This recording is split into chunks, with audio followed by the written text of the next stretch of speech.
I can't believe you're natural. Donc en français, je peux pas croire que t'es naturel. Je pense que c'est le plus beau compliment qu'on m'ait jamais fait, honnêtement.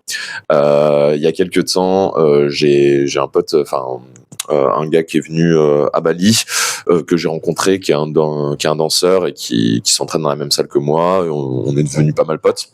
Et il commence un peu la muscu, il est un peu débutant, donc bon, il voit que moi ça fait un petit moment que j'en fais et tout, il me pose des questions et il voit que surtout dans notre salle, en fait, il y a énormément de gens qui prennent des stéroïdes, c'est assez connu. J'ai beaucoup de mes potes qui prennent des stéroïdes, beaucoup de gens que je connais prennent des stéroïdes, ou sont sous TRT, ou prennent des produits, même certains prennent juste des peptides ou des trucs comme ça. Je suis pas exactement renseigné sur ce que c'est les peptides, mais j'ai vu des potes qui m'avaient montré, ça a l'air d'être des tout petits flacons, je crois que ça s'injecte sous la peau ou un truc comme ça. Et du coup voilà, et du coup mon pote vu qu'il voyait que je suis un peu baraque quand même, tu vois, il me demandait ouais, toi est-ce que t'es naturel et tout. Je lui dis bah non, et je lui explique toutes les raisons qui fait que pourquoi moi je ne prendrais jamais ça, ou en tout cas, enfin, je lui dis jamais, mais en tout cas c'est clairement pas dans le projet. euh, et euh, et il me dit ah ok, bon ouais, je te crois et tout. Et à des moments il me dit putain, mais en vrai quand même je peux pas croire que t'es nati et tout, t'es vraiment assez stock et tout. Et honnêtement, quand quelqu'un me demande si je suis naturel ou pas, pour moi, c'est vraiment le plus beau compliment qu'on peut me faire, genre croire que je suis dopé. Genre, et bon, après, le truc, c'est que bon, c'est un mec qui débute un peu, donc pour lui, tout le monde est un petit peu musclé. Je pense que les mecs qui prennent vraiment des produits, les mêmes qui sont vraiment gros et tout, ils savent que je suis naturel et ils se posent pas la question, tu vois. Genre, mais parce que en fait souvent ce qu'on dit c'est voilà, si vous avez un doute sur le fait qu'un mec soit naturel ou pas, souvent ça veut dire qu'il est pas naturel, tu vois. Donc à partir du moment où tu commences à avoir un doute, c'est que le mec très souvent voilà, bon, tu sais qu'il prend des trucs, qu'il prend des produits, etc. Et du coup si des gens même débutants commencent à avoir des doutes sur moi, ça veut dire que vraiment je dois être dans la très haute barre des mecs naturels quand même.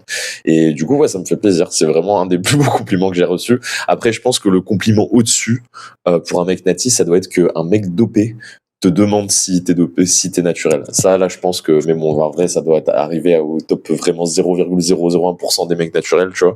Genre, tu sais, les Renois, en fait, qui ont jamais pris de stéro, mais qui ont des génétiques de fous furieux. Donc, tu sais, des Ngannou, des trucs comme ça. Je sais pas si, dans ma tête, c'est pas possible qu'un Ngannou soit naturel, tu vois.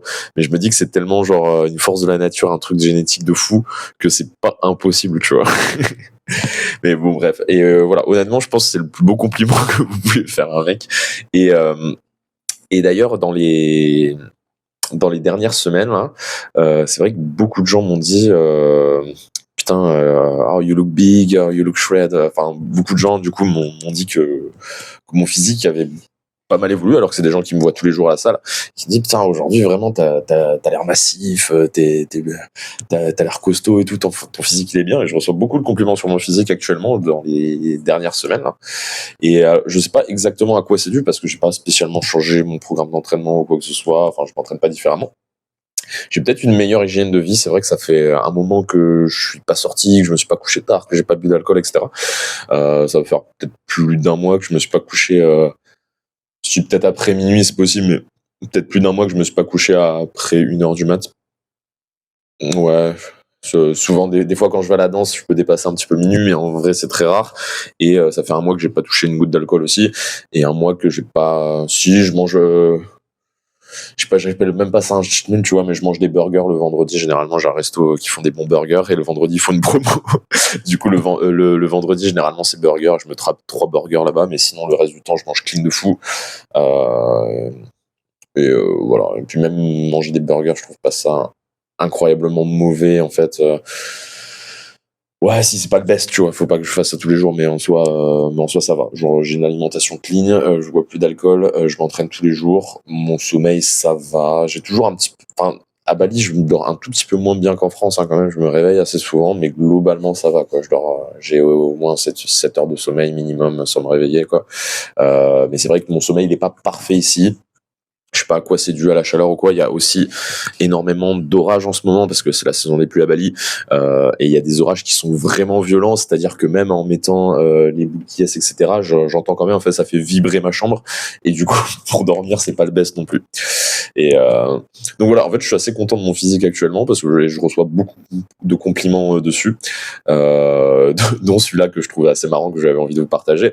Et du coup, ça me fait faire la transition pour parler un petit peu des stéroïdes. Parce que c'est, en fait, je vois beaucoup de gens, surtout ici. Je sais pas si en France c'est aussi répandu. Je vois moins de mecs surbalèzes, surchargés dans les salles en France. Là, ici, dans la salle où je suis. Enfin, après, c'est énormément de coachs sportifs, énormément d'influenceurs. Donc, je peux comprendre si leur physique, en fait, c'est leur métier, qu'ils soient prêts à faire des sacrifices comme ça pour leur job, pour leur métier, quoi. Ce qui est compréhensible si vraiment leur image, c'est leur physique, etc. Et il y a plein de raisons qui peuvent pousser à prendre des stéroïdes ou soit d'ATRT, etc. Pour moi, les raisons, c'est t'es bodybuilder professionnel et tu cherches une performance qui n'est pas atteignable naturellement. Et du coup, là, et c'est vraiment ta passion, ton métier, t'es professionnel dans ce domaine. Et du coup, tu peux, enfin, dans le vrai milieu du bodybuilding, si tu fais des compètes, etc., effectivement, ce n'est pas possible de rester naturel, quoi. Tu peux pas, le bodybuilding, le principe, c'est de ressembler à quelque chose qui n'est pas atteignable naturellement, en fait, hein. Vous voyez, les bodybuilders, c'est pas un physique qu'un corps humain est censé pouvoir produire. Donc ça, c'est la première raison. Si vraiment vous êtes passionné de bodybuilding, que vous en faites des compétitions, que c'est votre carrière, c'est vraiment votre passion, que vous vivez pour ça, voilà. Et la deuxième raison, c'est que c'est de prendre la TRT, c'est que vous avez, soit vous devenez assez âgé, vous approchez des 40 ans et vous sentez votre force, votre énergie, votre testostérone diminuer, soit vraiment vous avez des vrais soucis de testostérone, votre corps n'en produit pas assez naturellement, et là du coup, vous passez par des produits, et normalement, je pense qu'il faut passer par un médecin, etc. Faites les choses légalement, mais voilà, mais il faut avoir un vrai souci de base. Le problème, c'est que je vois des gens de mon âge qui sont en bonne santé, qui font plein de bonnes habitudes et tout, et qui de base étaient assez musclés, avaient pas mal d'énergie, pas mal de libido et tout, donc n'avaient pas des taux de testostérone dégueulasses, hein, honnêtement, qui devaient à peu près être dans ma range, hein, et qui décident de prendre de se mettre sous TRT pour des raisons que je comprends, c'est-à-dire le fait de se sentir un peu surhumain, hein. Quand on a des taux de testostérone très élevés, on se sent vraiment très énergique, très surhumain, sur plein de domaines, sur notre libido, sur notre énergie, musculairement, notre physique, il évolue évidemment, même s'ils prennent pas des doses de cheval de bodybuilder, ça se voit que les mecs qui se disent oui, je suis sous TRT, clairement, ils ont des physiques qui sont pas, enfin, je peux même pas me comparer à eux, tu vois. J'ai 2-3 potes à moi qui du coup prennent pas des doses de bodybuilder, mais qui prennent des doses qui sont supranaturelles quand même. Et il y en a certains, comment dire, ils soulèvent même pas de poids en fait. En fait, ils font quand même du sport, ça reste des athlètes, etc. Mais ils font pas de la muscu classique ou du bodybuilding classique, tu vois. Ils font de la calisthénie ou alors des handstands, ou genre ils soulèvent des gens, ils font de l'acro-yoga avec moi, etc. Enfin, il y a plein de gens qui font plein d'autres alternatives de plein de sports, etc. Mais qui font pas du bodybuilding à proprement parler comme on en fait à la salle, etc. Et pourtant, ils ont des physiques monstrueux, genre même par rapport à moi, tu vois, qui suis assez musclé. Enfin, je peux même pas me comparer à eux, tu vois. Il y a des mecs qui ont des épaules qui font 3 fois les miennes, et ils vont même pas à la salle. Enfin, ils font du sport et tout, mais ils font pas de bodybuilding. Et pourtant, ils sont beaucoup plus musclés que moi. Pour dire que ça change tout, en fait. J'ai presque envie de dire que c'est de la triche, tu vois. Mais oui, en soi, si c'est légal dans la plupart des sports et tout, c'est que effectivement, c'est déjà un peu de la triche, parce que ça change énormément de choses. Et après, faut parler de vraiment tous les risques, les sacrifices à faire quand tu prends ce genre de produit, parce que les avantages, bon, alors l'avantage juste physique, honnêtement, ceux qui en prennent et que ça se voit, je trouve ça limite moins beau que mon physique naturel à moi. Je pense que pour la plupart des gens, à partir du moment où vous prenez des produits, vous allez paraître trop musclé. Genre, voilà, il y a un moment où ça fait un peu phrase de vieux, enfin, il est trop musclé, lui, oui. Mais parce qu'à un moment, en fait, l'œil perçoit ce qui n'est pas naturel, ce qui n'est pas censé être normal, et le perçoit d'un aspect négatif. Généralement, dès qu'on voit un truc qui est pas normal, qui est pas exactement dans la norme, on se dit ah, c'est bizarre et ça rentre pas dans nos critères de beauté. Tout ce qui est un peu qui dévie de la norme, généralement en fait notre œil humain le perçoit comme étant déviant de la norme et le considère comme anormal et du coup pas esthétique. Et alors qu'un physique musclé, esthétique, naturel, même si ça peut être beaucoup par rapport à la norme des gens, si ça reste en fait dans la capacité humaine, si vous voulez, l'œil le perçoit pas d'un côté bizarre. Et surtout, je sais pas si c'est compréhensible ce que je dis honnêtement, mais bon, non, si je pense que vous m'avez compris. Et du coup, voilà, bon, les physiques de mecs chargés, honnêtement, moi je trouve pas ça esthétique, j'ai pas envie de ressembler à ça. Moi, je comprends en fait la volonté de se sentir surhumain.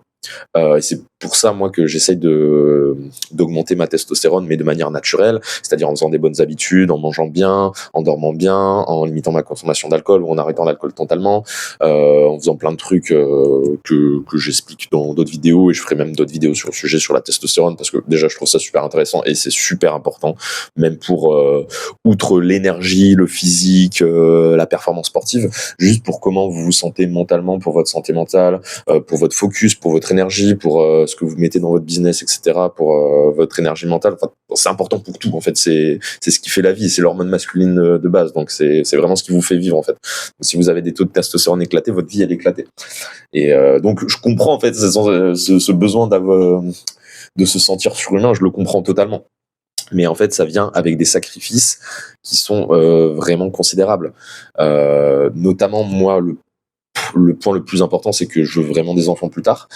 Et en fait, quand vous injectez de la testostérone, votre corps arrête d'en produire et du coup, vos testicules arrêtent de produire de la testostérone, du coup se contractent et produisent plus de sperme non plus. Du coup, vous devenez infertile pendant une certaine période. Normalement, si vous arrêtez d'en prendre et que votre corps va se relancer petit à petit, vous allez avoir une période quand même où vous allez vous sentir comme une merde parce que votre corps produira plus de testostérone et vous en injecterez plus. Donc il y aura toute une période où vous aurez vraiment zéro testo, où vous vous sentirez comme une merde, vous serez en dépression, etc.